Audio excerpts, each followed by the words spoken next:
Le CASADES, en partenariat avec Konrad Adenauer, a organisé une table ronde pour faire l'évaluation des taux de participation de la jeunesse aux élections en 2024. Un acte de renforcement de la démocratie.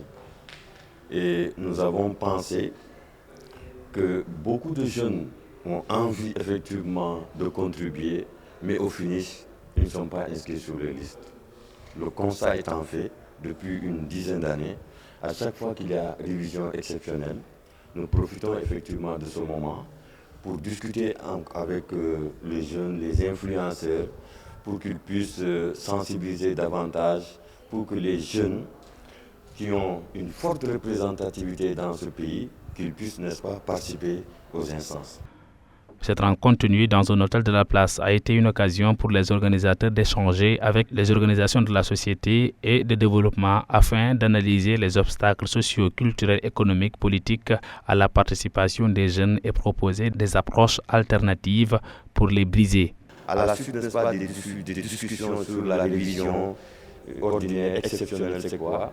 Quel est le rôle que le leadership va jouer, n'est-ce pas, dans l'accroissement de la participation des jeunes dans les processus, permettra à ces différents leaders, une fois de retour, vont restituer au niveau de leur organisation et mener le combat. Cette rencontre est d'une importance capitale, à en croire le journaliste et partenaire technique de Konrad Adenauer. Les jeunes qui constituent plus de la majorité de la population, qui se mobilisent durant les meetings, durant tout ce processus électoral, quand vient le moment de voter, on constate qu'il y a un faible taux et cela se reflète sur le taux global des élections que le Sénégal organise. Selon Ibrahima Gassama, le conflit casamassé a aussi un impact sur le faible taux de participation des jeunes dans le processus électoral de notre pays.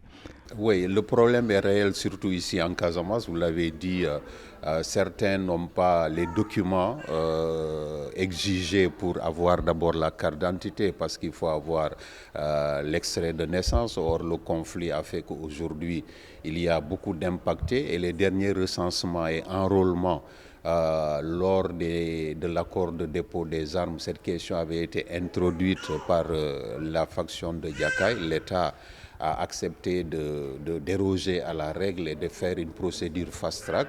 Et les gens qui se sont enrôlés, il y a au moins 55 000 personnes. Donc c'est vous dire que c'est... L'objectif visé à travers cet atelier d'échange est de contribuer à l'amélioration du leadership des jeunes en leur facilitant l'accès aux espaces et plateformes pertinents pour une meilleure participation aux processus politiques et électoraux.